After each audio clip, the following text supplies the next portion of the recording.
I'm here with Hugh Ryan, who is the founding director of the Pop-Up Museum of Queer History. We are in the Leslie Lohman Museum, and the Pop-Up Museum of Queer History is sort of installed into this museum. How did all of this begin?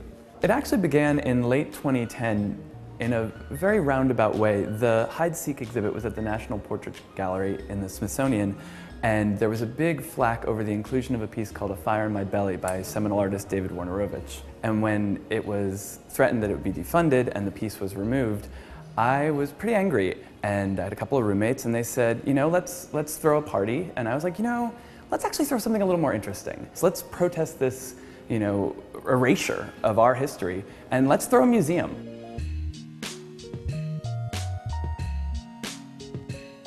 We put a call out to artists and to volunteers, and the response we got was phenomenal. We had a number of volunteers and a number of artists who wanted to continue working on the project. We decided to make it official, and we thought, you know, the whole point of this is to share and celebrate our history. It would be terrible to have people do this work and then have it disappear. And the Leslie Lohman Museum of Gay and Lesbian Art was kind enough to give us their space. It's really an intergenerational and trans-global project. I would say 2011 was a watershed year in queer history. We are seeing projects pop up around the country and around the world. And so in this particular moment, when history, queer history, is being put forward in this big way, everyone wants it. The show will run through August 31st. We're open Tuesdays through Saturdays, noon to 6. We have a full calendar of special events. We have a whole wide range of exhibits, and we hope that people come down.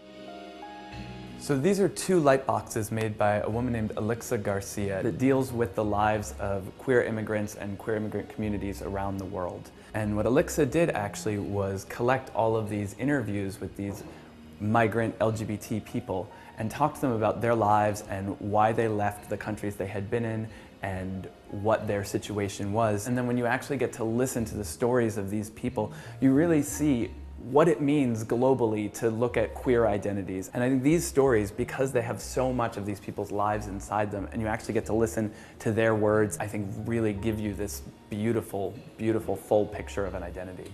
Well, it's just so incredible, and every piece that we've have been so lucky to have you show us is so unique and beautiful and moving. And there are so many more here in the museum, and I can't thank you enough for what you're doing, and thank the Leslie Lohman Gallery, or Leslie Lohman Museum, I should say, for having it here and continuing their work. And it's something I cannot recommend highly enough, so if you don't get down here soon, make sure that you connect with them somewhere online and follow them, because this is a vital piece of what it is that we do.